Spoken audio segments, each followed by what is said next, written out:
ಹೇ ಶಾರದೆ ದಯ ಪಾಲಿಸು, ಈ ಬಾಳನು ಬೆಳಕಾಗಿಸು. ಹೇ ಶಾರದೆ ದಯ ಪಾಲಿಸು, ಈ ಬಾಳನು ಬೆಳಕಾಗಿಸು. ನಾಳೆಗಳ ದಾರಿಯಲ್ಲಿ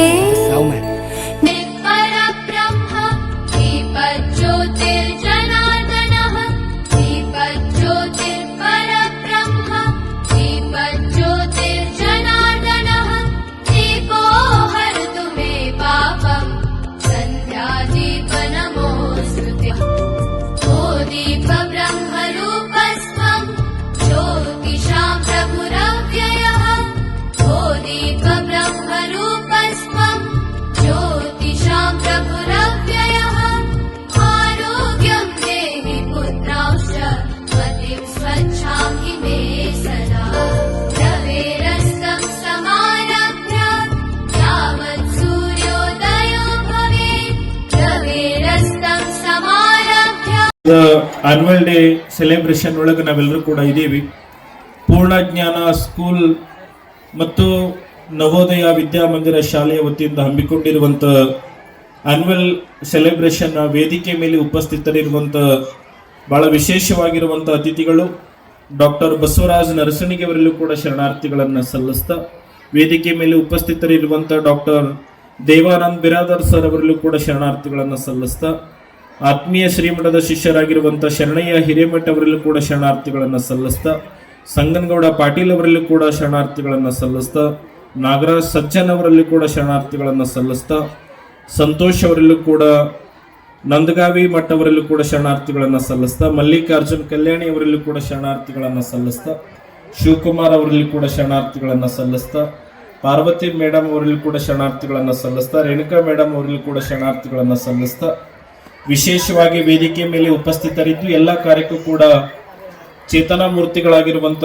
ಶರಣು ಸರ್ ದಂಪತಿಗಳಿಗೂ ಕೂಡ ಶರಣಾರ್ಥಿಗಳನ್ನು ಸಲ್ಲಿಸ್ತಾ, ಅವರೊಟ್ಟಿಗೆನೆ ವೇದಿಕೆಯನ್ನು ಹಂಚಿಕೊಂಡಿರುವಂಥ ಬಾಬುರಾವ್ ಯಡ್ರಾಮಿ ಸರ್ ಅವರಲ್ಲೂ ಕೂಡ ಶರಣಾರ್ಥಿಗಳನ್ನು ಸಲ್ಲಿಸ್ತಾ, ನವೀನ್ ಮುಗಳೆ ಸರ್ ಅವರಲ್ಲೂ ಕೂಡ ಶರಣಾರ್ಥಿಗಳನ್ನು ಸಲ್ಲಿಸ್ತಾ, ಈ ಕಾರ್ಯಕ್ರಮದೊಳಗೆ ಸಾಕ್ಷಿಯಾಗಿರುವಂಥ ಪೂರ್ಣಜ್ಞಾನ ಮತ್ತು ನವೋದಯ ವಿದ್ಯಾಮಂದಿರದೊಳಗೆ ಸೇವೆಯನ್ನು ಸಲ್ಲಿಸುವಂಥ ಎಲ್ಲ ಗುರುಗಳಿಗೂ ಕೂಡ ಶರಣಾರ್ಥಿಗಳನ್ನು ಸಲ್ಲಿಸ್ತಾ, ಈ ಕಾರ್ಯಕ್ರಮದೊಳಗೆ ಸಾಕ್ಷಿಯಾಗಿರುವಂಥ ವಾತ್ಸಲ್ಯ ಮೂರ್ತಿಗಳಾಗಿರುವಂಥ ತಾಯಿ ಬಳಗವೇ, ತಂದೆ ಬಳಗವೇ, ಮುದ್ದು ಮಕ್ಕಳೇ, ತಮ್ಮೆಲ್ಲರ ಅಂತರಾತ್ಮದಲ್ಲಿ ಅಡಗಿರುವಂಥ ಪರಶಿವ ಜೊತೆಗೆ ಶರಣಾರ್ಥಿಗಳು. ಮೊದಲನೇದಾಗಿ ವೇದಿಕೆ ಮೇಲೆ ಕುಳಿತಿರುವಂಥ ಎಲ್ಲ ಅತಿಥಿಗಳಿಗೂ ಕೂಡ ಒಂದ್ಸಾರಿ ಜೋರಾಗಿ ಚಪ್ಪಾಳೆ ತಟ್ಟುವ ಮೂಲಕ ಅಭಿನಂದನೆಗಳನ್ನು ಸಲ್ಲಿಸೋಣ. ಕಾರಣ ಎಲ್ಲರೂ ಮಾತಾಡೋದು ಬೇಡ, ನಮ್ಮೆಲ್ಲರ ವತಿಯಿಂದ ಪೂಜ್ಯರು ಮಾತಾಡಲಿ ಅಂತ ತಿಳ್ಕೊಂಡು ಅವರೆಲ್ಲರ ಸಮಯವನ್ನು ನನಗೆ ದಾನ ಮಾಡಿದ್ದಕ್ಕಾಗಿ ಅವರಿಗೆ ವಿಶೇಷವಾಗಿರುವಂಥ ಧನ್ಯವಾದಗಳನ್ನು ಸಲ್ಲಿಸ್ತಾ ಕೇವಲ 5 ನಿಮಿಷದೊಳಗೆ ನನ್ನ ಮಾತುಗಳನ್ನು ಮುಗಿಸ್ತೇನೆ. ನೀವೆಲ್ಲ ಎದಕ್ಕೆ ಕಾಯ್ಲಿತೀರಿ ಅಂತಂದ್ರೆ ಮಕ್ಕಳ ಅದ್ಭುತವಾಗಿರುವಂಥ ಸಾಂಸ್ಕೃತಿಕ ಕಾರ್ಯಕ್ರಮವನ್ನು ನೋಡೋ ಸಲುವಾಗಿ ನೀವೆಲ್ಲರೂ ಕೂಡ ಕಾತುರದಿಂದ ಕಾಯ್ತಾ ಇದ್ದೀರಿ. ಬಹುಶಃ ಪ್ರಸ್ತುತ 21ನೇ ಶತಮಾನದೊಳಗೆ 2025 ಪ್ರೆಸೆಂಟ್ ಎಲ್ಲಾ ಪಾಲಕರು ಕೂಡ ಹೆದರ್ಸ್ತಾ ಇರುವಂತ ಸಂಕಷ್ಟಗಳ ಬಗ್ಗೆ ನಾವೆಲ್ಲರೂ ಕೂಡ ಒಂದ್ ಸ್ವಲ್ಪ ಅವಲೋಕನೆಯನ್ನ ಮಾಡ್ಕೊಳ್ಳೋಣ. ಯಾಕಿದನ್ನ ಹೇಳತ್ತೀನಿ ಅಂತಂದ್ರೆ, ಹಿಂದಿನ ಕಾಲದೊಳಗೆ ಮಕ್ಕಳಿಗೆ ಶಿಕ್ಷಣ ಕಡಿಮೆ ಇರಬಹುದಿತ್ತೇನೋ, ಆದ್ರೆ ಸಂಸ್ಕಾರ ಹೆಚ್ಚಿರುತ್ತಿತ್ತು.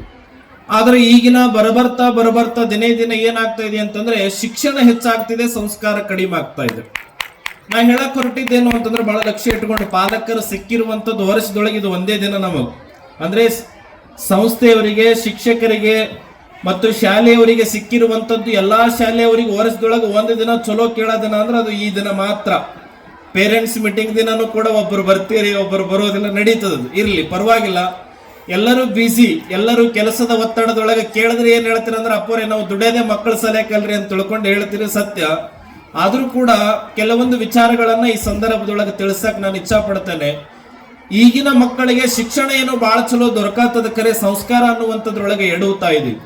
ಕಾರಣ ಯಾಕ ಅಂತಂದ್ರೆ, ಸಂಸ್ಕಾರ ಎಡೋದ್ರೊಳಗೆ ಯಾಕೆ ಸಂಸ್ಕಾರ ಕೊಡೋದ್ರೊಳಗೆ ಯಾಕೆ ಎಡವಾತೀವಿ ಅಂತಂದ್ರೆ, ಬಹುತೇಕವಾಗಿ ಮಕ್ಕಳ ಯಾವ ತಪ್ಪನು ಕೂಡ ಇದರೊಳಗಿಲ್ಲ. ಮಕ್ಕಳನ್ನ ಯಾವುದೇ ಕಾರಣಕ್ಕೂ ಕೂಡ ನಾವು ದೂಷಿಸಂಗಿಲ್ಲ. ಯಾಕಂತಂದ್ರೆ ಬಹುತೇಕ ಮಕ್ಕಳು ಎಷ್ಟು ಫಾಸ್ಟ್ ಅದಾರ ಅಥವಾ ಮಕ್ಕಳು ಎಷ್ಟು ಶ್ರದ್ಧೆ, ಎಷ್ಟು ಪ್ರಾಮಾಣಿಕವಾಗದಾರ ಅಂತಂದ್ರೆ, ನನ್ನ ಓದಿಗೆ ಬಹುಶಃ ನನ್ನ ಫಲಿತಾಂಶಕ್ಕೆ ಕೇವಲ ನನ್ನೊಬ್ಬಳೇ ಕಾರಣ ಅಲ್ಲ, ನನಗೆ ಪ್ರೋತ್ಸಾಹಿಸಿದ ಶಿಕ್ಷಕರು ಕೂಡ ಕಾರಣರದಾರ, ಹಡೆದಿರುವಂತ ತಾಯಿನೂ ಕೂಡ ಕಾರಣದಳಂತ ತಿಳ್ಕೊಂಡು ವೇದಿಕೆ ಮೂಲಕ ಇವತ್ತು ಉದಾಹರಣೆಯಾಗಿ ಒಂದು ಹೆಣ್ಣು ಮಗು ತನ್ನ ತಾಯಿಯನ್ನ ಕರೆದು ಬಹುಶಃ ತಾಯಿಯ ಪ್ರೀತಿಯನ್ನ ತೋರದೊಳಕ್ಕೆ. ಇದನ್ನ ಯಾಕೆ ಹೇಳತ್ತೇನೆ ಅಂದ್ರೆ ಅದು ಸಂಸ್ಕಾರ. ಬಹುಶಃ ಆ ತಾಯಿಗೆ ಆ ಮಗುವಿಗೆ ಬಹಳ ಚೆನ್ನಾಗಿ ಗೊತ್ತದೆ ಏನು ಅಂತಂದ್ರೆ ಜೀವನದೊಳಗೆ ಏನು ಬೇಕಾದ ಸಾಧನೆ ಮಾಡಿದ್ರು ಕೂಡ ಹಡೆದಿರುವಂತ ತಂದೆ ತಾಯಿ ಹಡೆದಾಗ ಮಾತ್ರ ಇಲ್ಲಿ ಬಂದು ಕೂಡಕ್ಕೆ ಸಾಧ್ಯ ಇದೆ ಅನ್ನುವಂಥದ್ದು ಮಕ್ಕಳು ಎಲ್ಲಿ ತನ ತಿಳ್ಕೋದಿಲ್ವೋ ಅಲ್ಲಿ ತನನು ಕೂಡ ಅವರ ಬದುಕಿ ಏಳಿಗೆ ಆಗೋದಿಲ್ಲ ಅನ್ನುವಂಥದ್ದನ್ನ ನಾವೆಲ್ಲರೂ ಕೂಡ ಅರ್ಥ ಮಾಡಿಕೊಳ್ಬೇಕು. ಇತ್ತೀಚಿನ ದಿನಮಾನದೊಳಗೆ ಬಹುಶಃ ನಾನು ಓದಿರುವಂತ ಒಂದು ನೈಜವಾಗಿರುವಂತ ಘಟನೆಯನ್ನೇ ಹೇಳಿ ನನ್ನ ಮಾತಿಗೆ ವಿರಾಮಿಸ್ತೇನೆ. ಎಲ್ಲಾ ತಂದೆ ತಾಯಿಯಂದ್ರು ಕೂಡ ಒಂದು ಕ್ಷಣ ಲಕ್ಷ್ಯ ಕೊಡ್ರಿ. ನೀವೆಲ್ಲ ಅಂತೀರಿ ಅಪ್ಪೋರೆ ನಮ್ಮ ಮಕ್ಕಳಿಗೆ ಈ ಶಾಲೆ ಒಳಗ ಯಾಕೆ ನಾವು ಓದಿಸಾತೀವಿ ಅಂದ್ರೆ ನಮ್ಮ ಹೈರಾಣ ಅವ್ರಿಗೆ ಬರಬಾರ್ದ್ರಿ, ನಮ್ ಕಷ್ಟ ಅವ್ರಿಗೆ ಬರಬಾರ್ದ್ರಿ, ನಾವು ಪಟ್ಟಿರುವಂತ ಪರಿಶ್ರಮ ಅವ್ರಿಗೆ ಬರಬಾರ್ದ್ರಿ, ನಮ್ದು ಏನೇ ಕಷ್ಟ ಇರ್ಲ್ರಿ, ನಮ್ದು ಎಷ್ಟೇ ಒತ್ತಡಗಳಿರ್ಲ್ರಿ, ಆ ಎಲ್ಲ ಒತ್ತಡಗಳ ಕಷ್ಟಗಳ ಅವ್ರಿಗೆ ಗೊತ್ತು ಮಾಡ್ಲಾರ್ದೇನೆ ಓದಿಸಾತೀವಿ ಅನ್ನುವಂಥವ್ರಿಗೆ ಒಂದು ಮಾತು ಹೇಳತ್ತೀನಿ, ಮಕ್ಕಳಿಗೆ ಕಷ್ಟದಿಂದ ದೂರ ಇಡಬೇಡ್ರಿ. ದಯವಿಟ್ಟು ಇದು ಬಹಳ ಚಲೋ ತಲೆಯಾಗಿ ತಗೋರಿ. ಮಕ್ಕಳಿಗೆ ಕಷ್ಟದಿಂದ ದೂರ ಇಡಬೇಡ್ರಿ, ಆದ್ರೆ ಹೇಳುವಂತ ಕಷ್ಟಗಳನ್ನ ಕಂಪಲ್ಸರಿಯಾಗಿ ಮಕ್ಕಳ ಮುಂದೆ ಹಂಚಿಕೊಂಡ್ರಿ ಅಂತಂದ್ರೆ ಮಕ್ಕಳಿಗೂ ಕೂಡ ನಿಮ್ಮ ಬದುಕಿನ ಅನುಭವದ ಜೊತೆಯಾಗಿ ಅವ್ರ ಬದುಕನ್ನು ಕೂಡ ಕಟ್ಕೊಳಕ್ ಅದು ದಾರಿ ದೀಪವಾಗ್ತದೆ ಅನ್ನುವಂಥದ್ದನ್ನ ನೀವೆಲ್ಲರೂ ಕೂಡ ತಲೆ ಒಳಗೆ ಇಟ್ಟುಕೊಳ್ಳ್ರಿ. ನಾ ಹೇಳಕ್ ಹೊರಟಿದ್ದೇನು ಅಂದ್ರೆ ನೋಡ್ರಿ, ಸುಖ ಎಲ್ಲಿರ್ತದ ಅಲ್ಲಿ ಕಷ್ಟ ಇದ್ದೇ ಇರ್ತದ, ಎಲ್ಲಿ ಸತ್ಯ ಇರ್ತದ ಅಲ್ಲಿ ಸುಳ್ಳು ಇರ್ತದ. ಮತ್ತೆ ನೀವು ಕಷ್ಟ ಕೊಡೋದಿಲ್ಲ ತಿಳ್ಕೊಂಡು ಬರೇ ಸುಖನೇ ಕೊಡತ್ತೀರ ಅಂದ್ರೆ ಮುಂದೆ ಒಂದು ಕಾಲದೊಳಗ ಮಕ್ಕಳು ದೊಡ್ಡವಾದ ಬೆಳಕ ನೀವು ಕೈ ಬಿಟ್ಟು ಹೋದ ನಂತರದೊಳಗ ಕಷ್ಟ ಬತ್ತು ಅಂದ್ರೆ ಅವಾಗ ಹೆದರ್ಸಕ್ ಅವರಿಂದ ಅಸಾಧ್ಯವಾಗಿಬಿಡ್ತದೆ. ಹಂಗಾಗಿ ಈಗಿನಿಂದನೇ ಮಕ್ಕಳಿಗೆ ತೋರಿಸುವಂತ ಕಷ್ಟಗಳು ಮಾತ್ರ ತೋರಿಸ್ರಿ. ಎಲ್ಲಾ ಕಷ್ಟಗಳಂತ ಹೇಳತ್ತಿಲ್ಲ, ತೋರಿಸುವಂತ ಕಷ್ಟಗಳು ಮಾತ್ರ ತೋರಿಸ್ರಿ. ಯಾಕೆ ಇದನ್ನ ಹೇಳತ್ತೀನಿ ಅಂದ್ರೆ ಒಂದು ಉದಾಹರಣೆ ಕೊಟ್ಟು ನನ್ನ ಮಾತಿಗೆ ವಿರಾಮಿಸ್ತೇನೆ. ಬಹುಶಃ ಅಮ್ಮ ಹೇಳಿದ 8 ಸುಳ್ಳುಗಳನ್ನುವಂತ ಮಣಿಕಾಂತ್ ಅವರು ಬರೆದಿರುವಂತ ಪುಸ್ತಕದೊಳಗೆ ಒಂದು ಲೇಖನೆಯನ್ನ ಆರಿಸ್ಕೊಂಡು ನಿಮ್ ಜೊತೆ ಮಾತಾಡ್ತೀನಿ. ನೈಜವಾಗಿರುವಂತದ್ದು. ಬಹುಶಃ ನಾ ಹೇಳಕ್ ಹೊರಟಿದ್ದೇನು ಅಂತಂದ್ರೆ ಆಧುನಿಕ 21ನೇ ಶತಮಾನದೊಳಗೆ ತಾಯಿ ಆಗೋದೇನು ದೊಡ್ಡ ವಿಚಾರ ಅಲ್ಲ, ಆದ್ರೆ ತಾಯಿತನ ಪಡೆಯೋದಿದೆಯಲ್ಲ ಅದು ಬಹಳ ದೊಡ್ಡ ವಿಚಾರ. ಬಹುತೇಕವಾಗಿ ನಾ ಹೇಳಕ್ ಹೊರಟಿದ್ದೇನು ಅಂತಂದ್ರೆ ಧಾರಾವಾಹಿಗಳು ಚಾಲು ಆದವು ಅಂದ್ರೆ ಸಾಕು, ಮಕ್ಕಳು ಏನ್ ಮಾಡ್ತಾವ ಅನ್ನೋದನ್ನು ಕೂಡ ಗೊತ್ತಾಗೋದಿಲ್ಲ. ಕ್ರೈಮ್ ಸ್ಟೋರಿ ಸ್ಟಾರ್ಟ್ ಆದವು ಅಂದ್ರೆ ಸಾಕು, ತಂದೆ ಅಂದ್ರು ಟಿವಿ ಮುಂದೆ ಕುತ್ಕೊಂಡ್ರಂದ್ರೆ ಮಕ್ಕಳು ಏನ್ ಮಾಡ್ಯಾರ ಅನ್ನೋದನ್ನು ಗೊತ್ತಾಗೋದಿಲ್ಲ. ಬೆಂಗಳೂರು ಮಹಾನಗರದೊಳಗ 5ನೇ ಕ್ಲಾಸ್ ಒಳಗೆ ಓದುವಂತ ವಿದ್ಯಾರ್ಥಿನಿಗೆ ಕನ್ನಡದೊಳಗೆ ಒಂದು ಪ್ರಬಂಧ ಬಂದಿತ್ತು. ಇದು ನೈಜವಾಗಿರುವಂತ ಆರ್ಟಿಕಲ್ ಬಂದಿರುವಂತ ಉದಾಹರಣೆಯನ್ನ ಕೊಟ್ಟು ನಿಮಗೆ ಹೇಳತ್ತೇನ್ರೆ, ಸುಳ್ಳು ಹೇಳತ್ತಿಲ್ಲ.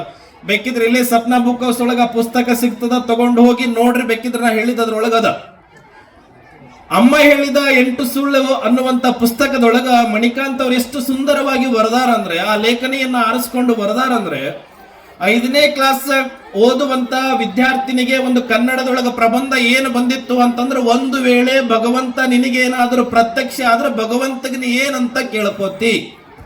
ಬಹಳ ಚಲೋ ಅದಲ್ರಿ.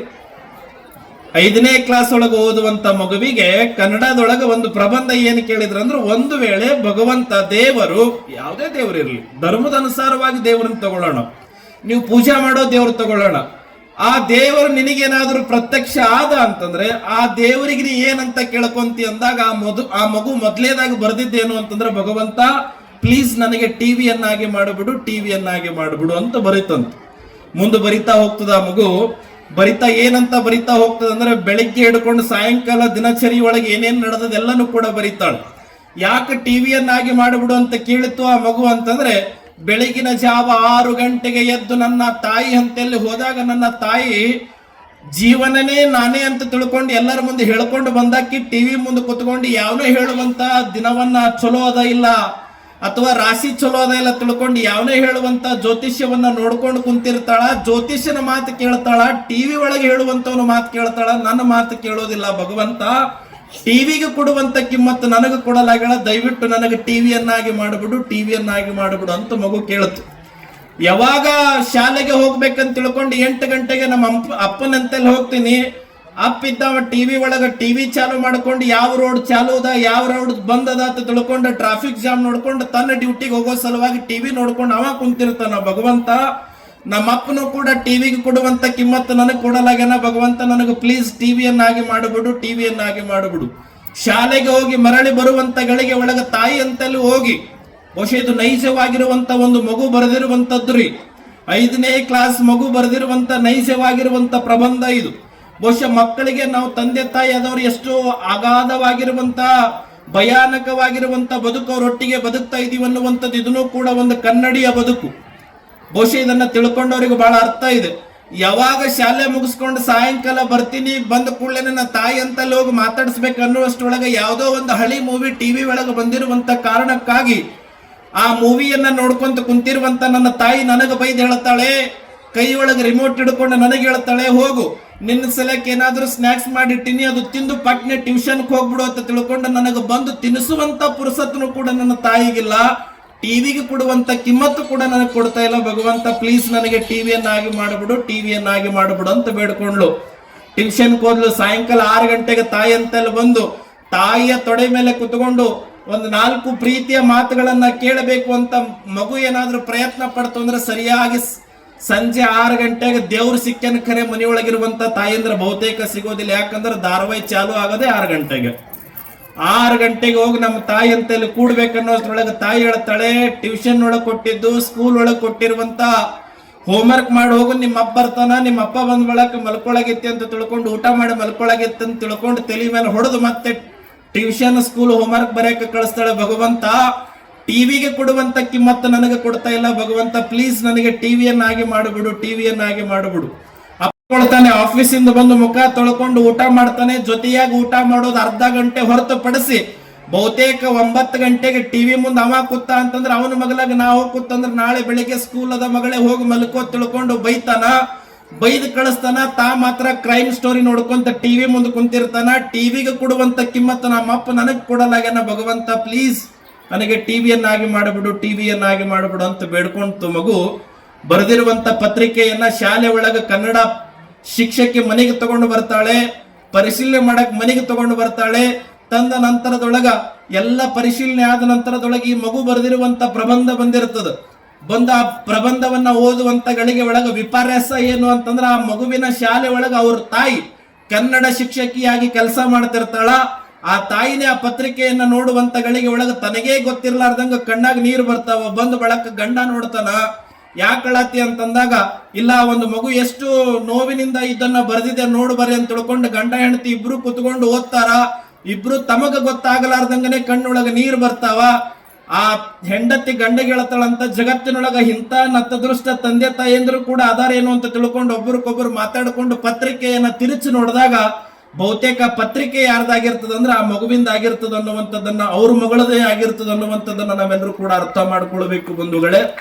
ಯಾಕಿದನ್ನ ಹೇಳತ್ತೀನಿ ಅಂದ್ರೆ ಜೀವನದೊಳಗೆ ಎಲ್ಲದಕ್ಕಿಂತ ದೊಡ್ಡ ಸಂಪತ್ತೇ ಮಕ್ಕಳು. ಮಕ್ಕಳಾಗದೇ ಇರುವಂತ ಗಳಿಗೆ ಒಳಗೆ ಇರ್ಲಾರ್ದವರಿಗೆ ಹೋಗಿ ಹರಕಿ ಹೊತ್ಕೊಂಡು 10-15 ವರ್ಷಗಳ ಕಾಲ ಬೇಡ್ಕೊಂಡು ಮಕ್ಕಳನ್ನ ಹಡೆದ ನಂತರದೊಳಗ ಮತ್ತೂ ಕೂಡ ಮಕ್ಕಳನ್ನ ಮರಿತೀವಿ ಅಂತಂದ್ರೆ ಬಹುಶಃ ಅದು ಈಗಿನ ಪ್ರಸ್ತುತ ಕಾಲದೊಳಗೆ ಅದು ಒಳ್ಳೇದಲ್ಲ ಅನ್ನುವಂಥದ್ದು ಕೂಡ ಈ ಸಂದರ್ಭದೊಳಗೆ ತಿಳಿಸಿ. ಬಹುತೇಕ ಇಲ್ಲಿ ಯಾರು ಕೂಡ ಹಂಗಿಲ್ಲ. ಯಾಕಂದ್ರೆ ಪೂರ್ಣ ಜ್ಞಾನ ಅನ್ನುವಂಥ ಸಂಸ್ಥೆ, ನಮ್ಮ ನವೋದಯ ವಿದ್ಯಾಮಂದಿರ ಅನ್ನುವಂಥ ಸಂಸ್ಥೆ ಹೆಂಗದ ಅಂತಂದ್ರೆ ಇದು ಸಂಸ್ಕಾರದ ತಳಹದಿಯ ಮೇಲೆ ಕಟ್ಟಿರುವಂತ ವಿದ್ಯಾಸಂಸ್ಥೆ. ಬಹುಶಃ ಇಲ್ಲಿ ಹಳ್ಳಿಗಳಿಂದ ಬರುವಂತ ಮಕ್ಕಳಿದ್ದಾರೆ, ಸಂಸ್ಕಾರವನ್ನ ಪಡೆದಿರುವಂತ ಬರುವಂತ ಮಕ್ಕಳಿದ್ದಾರೆ. ಮನೆಯೊಳಗೆ ಎಷ್ಟು ಸಂಸ್ಕಾರಕ್ಕೆ ಪ್ರಾಧಾನ್ಯತೆ ಕೊಡ್ತೀರಿ, ಮತ್ತೊಂದು ಶಿಕ್ಷಣದೊಳಗೆ ಕೊಡುವಂಥದ್ದು ಯಾವ ಸಂಸ್ಥೆ ಅಂದ್ರೆ ಅದು ಪೂರ್ಣ ಜ್ಞಾನ ಸಂಸ್ಥೆ ಅನ್ನುವಂಥದ್ದು, ಅದು ನವೋದಯ ವಿದ್ಯಾಮಂದಿರ ಅನ್ನುವಂಥದ್ದು. ಬಹುತೇಕ ಅಂತ ಎಲ್ಲ ಸಂಸ್ಕಾರವುಳ್ಳ ಶಿಕ್ಷಕರು ಅದಾರ, ಸಂಸ್ಕಾರವುಳ್ಳ ಆಡಳಿತ ಮಂಡಳಿ ಕೂಡ ಇದೆ ಅನ್ನುವಂಥದ್ದನ್ನ ಈ ಸಂದರ್ಭದೊಳಗೆ ತಿಳಿಸಿ ತಮ್ಮೆಲ್ಲರಿಗೂ ಕೂಡ ಒಳ್ಳೇದಾಗ್ಲಿ. ಬಹುತೇಕ ಮಕ್ಕಳ ಕಡೆ ಗಮನವನ್ನ ಕೊಡ್ರಿ. ಪ್ರಾರಂಭದೊಳಗ ಭಗವದ್ಗೀತೆ ಒಂದು ಶ್ಲೋಕವನ್ನ ಹೇಳಿದ್ರು, ನಾವೇನ್ ಮಾಡ್ತೀವಿ ಅದೇ ನಮಗೆ ಫಲವಾಗಿ ರಿಟರ್ನ್ ಆಗ್ತದೆ. 21ನೇ ಶತಮಾನದೊಳಗೆ ಕರ್ಮ ಅನ್ನುವಂಥದ್ದು ಬಹಳ ಮುಖ್ಯ. ಒಳ್ಳೇದು ಮಾಡಿದ್ರೆ ಒಳ್ಳೇದಾಗ್ತದೆ, ಕೆಟ್ಟದ್ದು ಮಾಡಿದ್ರೆ ಕೆಟ್ಟದ್ದಾಗ್ತದೆ. ನನ್ನ ಮಕ್ಕಳಿಗೆ ಆಗ್ತದೋ ಮುಂದಿನವರಿಗೆ ಆಗ್ತದೋ ಅದು ಇಲ್ಲ. ನಾವು ಏನ್ ಮಾಡಿದ್ದು ನಮಗೆ ಆಗೋದದು. ಹೇಳ್ತಾರೆ ನೋಡ್ರಿ, ಮಾಡಿದ್ದುಣ್ಣೋ ಮಾರಾಯ. ಬಹುಶಃ ನಾವೆಲ್ಲರೂ ಕೂಡ ಒಳ್ಳೆಯ ಕರ್ಮಗಳನ್ನ ಮಾಡೋಣ ಅನ್ನುವಂಥದ್ದು, ಮಕ್ಕಳ ಕಡೆ ಹೆಚ್ಚು ಪ್ರಾಮುಖ್ಯತೆಯನ್ನ ಕೊಡುವಂಥದ್ದನ್ನ ನಾವೆಲ್ಲರೂ ಕೂಡ ಕಲಿಬೇಕು ಅನ್ನುವಂಥದ್ದನ್ನ ಈ ಸಂದರ್ಭದೊಳಗೆ ತಿಳಿಸಿ ತಮ್ಮೆಲ್ಲರಿಗೂ ಕೂಡ ಒಳ್ಳೆಯದಾಗ್ಲಿ. ತಮ್ಮೆಲ್ಲರ ಮಕ್ಕಳು ದೇಶ ನಾಡು ನುಡಿ ಕಟ್ಟುವಂತ ಶ್ರೇಷ್ಠ ಯತಿಗಳಾಗಿ ಈ ನಾಡಿಗೆ ಹೊರಹೊಮ್ಮಲಿ ಅನ್ನುವಂತ ಪ್ರಾರ್ಥನೆಯನ್ನ ಶರಣ ಬಸವೇಶ್ವರನ ಪಾದಕ್ಕೆ ಮಾಡಿಕೊಡುತ್ತಾ, ದೇಶದ ಗಡಿ ಕಾಯುವಂತ ಯೋಧನಿಗೆ ದಯವಿಟ್ಟು ಮಕ್ಕಳಿಗೆ ಮಮ್ಮಿ ಅನ್ನೋದು ಕಡಿಮೆ ಮಾಡಿಸ್ರಿ, ಅಮ್ಮ ಅನ್ನೋದು ಕಲಿಸ್ರಿ, ಅಪ್ಪ ಅನ್ನೋದು ಕಲಿಸ್ರಿ. ಬಹುಶಃ ಈಜಿಪ್ಟ್ ದೇಶದೊಳಗೆ ಮಮ್ಮಿ ಅಂದ್ರೆ ಎದಕ್ಕಂತಾರಂತ ನಿಮ್ ಮಕ್ಕಳಿಗೆ ಕೇಳ್ರಿ, ನಾ ಹೇಳಂಗಿಲ್ಲ. ಅದು ಬಹುಶಃ ಮಮ್ಮಿ ಅಂದ್ರೆ ಎದಕ್ಕಂತಾರ ಅನ್ನುವಂಥದ್ದು ಬಹುತೇಕ ಇವತ್ತಿಗೂ ಕೂಡ ಬಹಳಷ್ಟು ಜನ ಈ ವೇದಿಕೆ ಮೇಲೆ ಡಾಕ್ಟರ್ಸ್ ಅದಾರ ನೋಡ್ರಿ, ಅವ್ರು ಡಾಕ್ಟರ್ಸ್ ಅದಾರ. ಅವ್ರ ಮನ್ಯಾಗ ಅವ್ರ ತಾಯಿಯವ್ರಿಗೆ ಏನಂತಾರ ಅಂದ್ರೆ ಮಮ್ಮಿ ಅಂತ ಕರೆಯಂಗಿಲ್ಲ, ಅವ್ವ ಅಂತಾನೆ ಬಾಯಿ ತುಂಬಾ ಕರೀತಾರ, ಅಮ್ಮ ಅನ್ನುವಂತ ಪದನೇ ಬಾಯಿ ತುಂಬಾ ಕರೀತಾರ. ಯಾವ ಪದದೊಳಗನ್ನು ತಗೋರಿ ಅ ಇಂದ ಸ್ಟಾರ್ಟ್ ಆಗೋದು, ಇಂಗ್ಲಿಷ್ ಒಳಗೆ ಮಾತ್ರ ಎಂ ಇಂದ ಸ್ಟಾರ್ಟ್ ಆಗೋದು, ಮಮ್ಮಿಯಿಂದ ಸ್ಟಾರ್ಟ್ ಆಗೋದು. ಅಮ್ಮಿ ತಗೋರಿ, ಅಮ್ಮ ತಗೋರಿ, ಅವ್ವ ತಗೋರಿ. ಬಹುಶಃ ನಮ್ಮ ಭಾರತ ದೇಶದೊಳಗ ತಾಯಿ ಅನ್ನುವಂತ ಪದಕ್ಕ ನಾವೆಲ್ಲರೂ ಕೂಡ ಅದನ್ನ ಬಳಸುವ, ಅಮ್ಮ ಅನ್ನುವಂತ ಪದವನ್ನ ಮಕ್ಕಳಿಗೆ ಬಳಸುವಂತದ್ದಾಗ್ಲಿ. ಮಕ್ಕಳಿಗೆ ಮನೆಯೊಳಗ ಅಕ್ಕಗ ಅಕ್ಕ ಅನ್ನೋದು ಕಲಿಸ್ರಿ, ತಂಗಿಗೆ ತಂಗಿ ಅನ್ನೋದು ಕಲಿಸ್ರಿ, ಅಣ್ಣಗ ಅಣ್ಣ ಅನ್ನೋದು ಕಲಿಸ್ರಿ, ತಮ್ಮಗ ತಮ್ಮ ಅನ್ನೋದು ಕಲಿಸ್ರಿ. ಹೆಸರಿಟ್ಟು ಕರಿತು ಅಂತಂದ್ರೆ ಬಾಯಿ ಮೇಲೆ ಹೊಡೀರಿ ಅನ್ನುವಂಥದ್ದು ಈ ವೇದಿಕೆ ಮುಖಾಂತರ ಅತ್ಯಂತ ಘಂಟಾಘೋಷವಾಗಿ ಹೇಳತ್ತೀನಿ. ಕಾರಣ ಅಂದ್ರೆ ನಮ್ಮ ಮಕ್ಕಳಿಗೆ ನಾವು ತಿದ್ದಲಾರದೆ ಮತ್ತೆ ಯಾರು ತಿದ್ದುತ್ತಾರ್ರಿ? ಹೌದಲ್ಲ? ಹಂಗಾಗಿ ದಯವಿಟ್ಟು ಮಕ್ಕಳ ಕಡೆ ಲಕ್ಷ್ಯವನ್ನ ಕೊಡ್ರಿ ಅನ್ನುವಂಥದ್ದು. ಬಹುತೇಕ ನಮ್ಮ ಶಾಲೆ ಒಳಗೂ ಕೂಡ ಅದೆಲ್ಲ ಸಂಸ್ಕಾರ ಕೊಡ್ತಾರೆ, ಒಂದು ಕೈಯಿಂದ ಮಾತ್ರ ಚಪ್ಪಾಳೆ ಆಗೋದಿಲ್ಲ. ಇಲ್ಲಿ ಏನು ಕಲಿಸ್ತಾರೆ ಅದನ್ನು ಕೂಡ ನೀವು ಮನಿ ಒಳಗೆ ಒಂದ್ ಸ್ವಲ್ಪ ಲಕ್ಷ್ಯ ಇಟ್ಟು ಕಲಿಸಿದ್ರಿ ಅಂದ್ರೆ ಬಹುತೇಕ ಮಕ್ಕಳು ಬಹಳ ಉಜ್ವಲವಾಗಿ ಬದುಕನ್ನ ಕಟ್ಟಿಕೊಳ್ತಾರೆ ಅನ್ನುವಂತ ಮಾತನ್ನ ಈ ಸಂದರ್ಭದೊಳಗೆ ತಿಳಿಸ್ತಾ ನಾವೆಲ್ಲರೂ ಕೂಡ ಒಂದ್ಸರಿ ಜೋರಾಗಿ ಜಯಘೋಷ ಮಾಡೋಣ. ಯಾವ ಜಯಘೋಷ ಮಾಡೋಣ ಅಂತಂದ್ರೆ, ನಮ್ಮ ಭಾರತ ದೇಶದೊಳಗೆ ನಮಗ ನಮಸ್ಕಾರ ಮಾಡ್ತಿರೋ ಬಿಡ್ತಿರೋ ಗೊತ್ತಿಲ್ಲ, ಮಾಡಂತೂ ಹೇಳಲ್ಲ, ಮಾಡಬೇಡ್ರಿ ಅಂತ ಹೇಳಲ್ಲ, ಅಥವಾ ದೇವ್ರಿಗೆ ಮಾಡ್ತಿರೋ ಬಿಡ್ತಿರೋ ಗೊತ್ತಿಲ್ಲ, ಮಾಡಂತ ಹೇಳಲ್ಲ, ಮಾಡಬೇಡ್ರಿ ಅಂತ ಹೇಳಲ್ಲ. ಆದ್ರೆ ಮಕ್ಕಳಿಗೆ ಒಂದು ಮಾತು ಹೇಳಕ್ ಬಯಸೋದೇನಂದ್ರೆ ಮಾತೃ ದೇವೋಭವ, ಪಿತೃ ದೇವೋಭವ, ಆಚಾರ್ಯ ದೇವೋಭವ.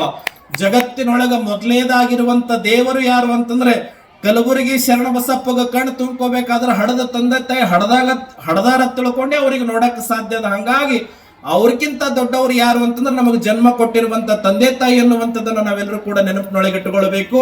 ಮತ್ತೆ ಇಸ್ಲಾಂ ಧರ್ಮದೊಳಗೂ ಅದನ್ನೇ ಹೇಳುತ್ತದೆ, ಬೈಬಲ್ ಧರ್ಮದೊಳಗೂ ಕೂಡ ಅದನ್ನೇ ಹೇಳುತ್ತದೆ. ಇಸ್ಲಾಂ ಧರ್ಮದೊಳಗೆ ಕುರಾನ್ದೊಳಗೆ ಬಹಳ ಸ್ಪಷ್ಟವಾಗಿ ಹೇಳ್ತಾರೆ, ಬಾಪ್ ಜನ್ನತ್ ಕ ದರ್ವಾಜ ಹೈ, ಮಾ ಕ ಕದಂ ಕ ನೀಚೆ ಜನ್ನತೆ ಅನ್ನುವಂತ ಮಾತು ಕುರಾನದೊಳಗೆ ಬರೀತಾರ. ಅಂದ್ರೆ ಹೇಳಕ್ ಹೊರಟಿದ್ದೇನಂದ್ರೆ ಎಲ್ಲಾ ನಿಂತಿರುವಂತದ್ದು ಹಡದ ತಂದೆ ತಾಯಿ ಮೇಲೆ ಅನ್ನುವಂಥದ್ದು. ಬಹುಶಃ ಅದನ್ನ ಕಲಿಸ್ರಿ, ಮಕ್ಕಳಿಗೂ ಕೂಡ ಆ ಸಂಸ್ಕಾರವನ್ನ ಕಲಿಸ್ರಿ. ಒಂದು ಉದಾಹರಣೆ ಹೇಳಿ ಮುಗಿಸ್ಬಿಡ್ತೇನೆ. ಈ ಅಪ್ಪ ಮತ್ತು ಮಗ ಮತ್ತು ತಾಯಿ ವಾಸಿಸ್ತಾ ಇದ್ರು. ಊರೊಳಗಿರುವಂತ ಅಪ್ಪ ಏನ್ ಮಾಡಿದ್ದ, ಕೂಲಿ ಮಾಡಿ ಮಾಡಿ ಮಗನಿಗೆ ಬೆಂಗಳೂರು ಕಳಿಸಿ ನೌಕರಿ ಮಾಡಿಸಿ ಅವ ಅಲ್ಲಿ ಲಗ್ನ, ಅಪ್ಪಗ್ ಗೊತ್ತಿರ್ಲಾರ್ದಂಗ ಲಗ್ನ ಮಾಡ್ಕೊಂಡು ಆರಾಮಿದ್ದ. ಊರಾನ ಮಂದಿ ಎಲ್ಲ ಫೋನ್ ಮಾಡಿದ್ರು ಹಿರಿಯರು, ಅಲ್ಲೋ ನಿಮ್ಮ ಅಪ್ಪ ಇಟ್ಟೆಲ್ಲ ಕೂಲಿ ನಾಲಿ ಮಾಡಿ ನಿನಗೆ ಓದಿಸಿ ದೊಡ್ಡವ ಮಾಡ್ಯಾನ, ನೀ ನೋಡಿದ್ರೆ ಬೆಂಗಳೂರದೊಳಗೆ ಹೆಂಡತಿ ಸಂಗಟ ಮಕ್ಕಳ ಸಂಗಟ ಚೈನಿ ಮಾಡತ್ತಿ, ನಿಮ್ಮ ಅಪ್ಪಗೆ ನೋಡ್ಕೊಳ್ಳೋರು ಯಾರು ಅಂತ ತಿಳ್ಕೊಂಡು ಬೈದಾಗ ಅಂದಂತ ಹೆಂಡತಿಗಂದಂತ, ನೋಡು ನಮ್ಮ ಊರಾನವ್ರು ಫೋನ್ ಮಾಡ್ಯಾರ, ಅಪ್ಪಗೆ ಹೋಗಿ ಕರ್ಕೊಂಡು ಬರ್ತೀನಿ ಅಂದಾಗ ಹೆಂಡತಿ ಇದ್ದ ಕಂಡೀಷನ್ ಹಾಕ್ದಳಂತ, ನಿಮ್ಮ ಅಪ್ಪ ಕರ್ಕೊಂಡ್ ಬರ್ರಿ ಬೇಡ ಅನ್ನಂಗಿಲ್ಲ, ಆದ್ರೆ ನಿಮ್ಮ ಅಪ್ಪಗೆ ಸಪ್ರೇಟ್ ರೂಮು, ನಿಮ್ಮ ಅಪ್ಪಗೆ ಸಪ್ರೇಟ್ ಪ್ಲೇಟು, ನಿಮ್ಮ ಅಪ್ಪಗೆ ಸಪ್ರೇಟ್ ಲೋಟ, ಎಲ್ಲರೂ ಸಪ್ರೇಟ್ ಇದ್ರೆ ಮಾತ್ರ ಪರ್ಮಿಷನ್, ಇಲ್ಲ ಅಂದ್ರೆ ಇಲ್ಲ ಅಂತಂದಾಗ ಪಾಪ ಅನಿವಾರ್ಯ ಗಂಡ ಈ ಕಡೆ ನೋಡ್ಬೇಕು ಈ ಕಡೆ ನೋಡ್ಬೇಕು, ಆಯ್ತು ನೀ ಹಂಗಂತ ತಿಳ್ಕೊಂಡು ಒಂದು ಊರಿಗೆ ಬಂದು ಅಪ್ಪ ಕರ್ಕೊಂಡು ಬೆಂಗಳೂರಿಗೆ ಹೋದ. ಬೆಂಗಳೂರಿಗೆ ಹೋದಾಗ ಹೋಗ್ಬೇಕಾದ್ರೆ ಒಂದು ಬಿಗ್ ಬಜಾರ್ಗೆ ಹೋಗಿ use and throw plate cup ತಗೊಂಡು ಮನೆಗೆ ಹೋದ ಬೆಳಕು ದಿನನಿತ್ಯ ನಡೀತು. ಮಗನಿಗೆ ಒಂದ್ ದಿವ್ಸ ಕರೆದು ಹೇಳ್ದ, ನೋಡಪ್ಪ ನಿಮ್ ಮುತ್ತೆಗೆ ನಿನ್ನ ಕೆಲಸ ಏನು ಅಂತಂದ್ರೆ, ನಮ್ ಕೆಲಸ ನಿಮ್ಮ ಮಮ್ಮಿ ಕೆಲಸ ಊಟ ಮಾಡಿ ಕೊಡ್ತಾಳ, ನಿನ್ನ ಕೆಲಸ ಏನು ಅಂತಂದ್ರೆ ಆ ಯೂಸ್ ಆ್ಯಂಡ್ ಥ್ರೋ ಪ್ಲೇಟ್ ತಗೊಂಡು ಅದ್ರೊಳಗೆ ಹಚ್ಕೊಂಡು ಒಂದು ಕಪ್ ನೀರು, ಒಂದು ಆ ಯೂಸ್ ಆ್ಯಂಡ್ ಥ್ರೋ ಪ್ಲೇಟ್ ಒಳಗೆ ಅವನಿಗೆ ಊಟ ಹಚ್ಕೊಂಡು ಒಯ್ದು ಕೊಡೋದು. ಅದಾದ ನಂತರದೊಳಗೆ ಉಂಡಿದ್ದನ್ನ ತೆಗೆದು ಡಸ್ಟ್ಬಿನ್ಗೆ ಹಾಕೋದು, ಅಂದ್ರೆ ಯೂಸ್ ಆ್ಯಂಡ್ ಥ್ರೋ ಪ್ಲೇಟ್ ಡಸ್ಟ್ಬಿನ್ಗೆ ಹಾಕೋದು ಅಂತ ತಿಳ್ಕೊಂಡು ಅಂದಾಗ ಮಗ ಅಂದ, ಆಯ್ತಪ್ಪ ಆಯ್ತ ಕೆಲಸ ಮಾಡ್ತೀನಿ ತಗೋ ಅಂತ ತಿಳ್ಕೊಂಡು ಹ್ಞೂ ಅಂತ ತಿಳ್ಕೊಂಡು ಯಥಾ ಪ್ರಕಾರವಾಗಿ ನಡೀತಿವ. ಏನ್ ಮಾಡ್ತಿದ್ದ ಮಗ ಅಂದ್ರೆ ದಿನ ಮುತ್ಯಾಗ ಒಯ್ದು ಯೂಸ್ ಆ್ಯಂಡ್ ಥ್ರೋ ಪ್ಲೇಟ್ದಾಗ ಊಟ ಕೊಡ್ತಿದ್ದ, ಕಪ್ನೊಳಗೆ ನೀರು ಕೊಡ್ತಿದ್ದ. ಅವನ್ ಊಟ ಆದ ಕೂಡಲೇ ಅವ್ನು ನೀರು ಕುಡಿಯೋದಾದ ಕೂಡಲೇ ಅವ್ ಎರಡೂ ತಂದು ತೊಳೆದು ಒಂದ್ ಕಡೆ ಮೂಲೆ ಒಳಗೆ ಜೋಡಿಸ್ತಿದ್ದ. ಜೋಡಿಸುವಂತ ಗಳಿಗೆ ಒಳಗೆ 1 ತಿಂಗಳ 2 ತಿಂಗಳ ಹಿಂಗೆ ಹೋಯ್ತು. ಒಂದು ದಿನ ಹೆಂಡತಿ ನೋಡಿದಳು, ಅಂದ್ರೆ ತಾಯಿ ನೋಡಿದಳು, ಏನ್ ಮಾಡತ್ತಿದೀವಿ ಅಂದಾಗಿಲ್ಲ ಜೋಡ್ಸಾತೀನಿ, ಇರು ನಿಮ್ಮ ಅಪ್ಪ ಬರ್ಲಿ ನಿಮ್ಮ ಅಪ್ಪಗೆ ಹೇಳ್ತೇನೆ ಅಂದಾಗ ಅಪ್ಪ ಆಫೀಸ್ ಮುಗಿಸ್ಕೊಂಡು ಬಂದ, ನೋಡ್ರಿ ನಿಮ್ ಮಗ ಏನ್ ಮಾಡತ್ತಾನಂದಾಗ ಇಬ್ರು ಗಂಡ ಹೆಂಡತಿ ಬಂದು ಮಗನಿಗೆ ಕಿವಿ ಹಿಡಿದು ಕರ್ಕೊಂಡು ಬಂದು ಮೂಲ್ಯಾಗ ನಿಂದ್ರಿಸಿ ಕೇಳಿದ್ರಂತಿದ್ ಯಾಕೆ ಜೋಡಿಸತ್ತಿದವ ಅಂತಂದಾಗ ಏನೂ ಅರಿಯದ ಮಗು ಹೇಳತ್ತಂತ, ಮಮ್ಮಿ ಪಪ್ಪ ಏನೂ ಇಲ್ಲ, ಎದಕ್ ಜೋಡಿಸತ್ತೀನಂದ್ರ ಬಹುಶಃ ಯೂಸ್ ಆ್ಯಂಡ್ ಥ್ರೋ ಪ್ಲೇಟ ಮುಂದೆ ನೀವು ವಯಸ್ಸಾದ ಬಳಕ ನಿಮಗೂ ಕೂಡ ಕಿವಿಯ ಬಳಸಬೇಕಂತ ತಿಳ್ಕೊಂಡು ಹೀಗೆ ತೊಳೆದು ಇಡ್ಲತ್ತೀನಿ ಅಂತ ತಿಳ್ಕೊಂಡು ಮಗು ಹೇಳತ್ತಂತ. ಹೇಳಕ್ ಕಾರಣ ಏನು ಅಂದ್ರೆ, ನಾವೇನ್ ಮಾಡ್ತೀವಿ, ನಾವು ಅತ್ತಿಗೆ ತ್ರಾಸ ಕೊಡ್ಲಿ, ಮಾವಗ್ ತ್ರಾಸ ಕೊಡ್ಲಿ, ತಂದಿಗೆ ತ್ರಾಸ ಕೊಡ್ಲಿ, ತಾಯಿಗೆ ತ್ರಾಸ ಕೊಡ್ಲಿ, ನಮಗೂ ಕೂಡ ನಮ್ಗಿಂತ 10 ಪಾಠ ತ್ರಾಸ ಕೂಡ ಮಕ್ಕಳು ನಮಗೂ ಹುಡ್ತಾವ ಅನ್ನುವಂಥದ್ದು ತಲೆಯೊಳಗೆ ಇಟ್ಟುಕೊಂಡು ಬದುಕುವಂತ ಪ್ರಯತ್ನ ನಮ್ಮೆಲ್ಲರಿಗೂ ಕೂಡ ಆಗ್ಲಿ ಅನ್ನುವಂತ ಮಾತೇಳಿ ನನ್ನ 4 ಮಾತುಗಳನ್ನು ಗುರುಗಳ ಪಾದಕ್ಕೆ ಅರ್ಪಿಸ್ತೇನೆ. ಸರ್ವರಿಗೆ ಒಳ್ಳೇದಾಗ್ಲಿ. ಸರ್ವೇ ಜನ ಸುಖಿನೋ ಭವಂತು. ಸತ್ಯಂ ಶಿವಂ ಸುಂದರಂ. ಇದು ಯಾಕೆ ಹೇಳತ್ತೀನಿ ಅಂತಂದ್ರೆ, ಇಲ್ರೂ ವೈದ್ಯರು ಕುಂತಾರ, 24 ವಯಸ್ಸಿಗೆ ಮಕ್ಕಳಿಗೆ ಕಿಡ್ನಿ 3rd ಸ್ಟೇಜಿಗೆ ಬಂದಿದ್ದು ಅನೇಕ ಉದಾಹರಣೆಗಳು ನಮ್ಮಲ್ಲಿ ನಡೆದಾವ. ಎದಕ್ಕೆ ರೀಸನ್ ಏನು ಅಂತಂದ್ರೆ ಹೊರಗಿಂದ ತಿಂದಿದ್ದಂತ ಬಹಳ ಸ್ಪಷ್ಟವಾಗಿ ಡಾಕ್ಟರ್ಗಳು ಉತ್ತರ ಕೊಡತಾರ.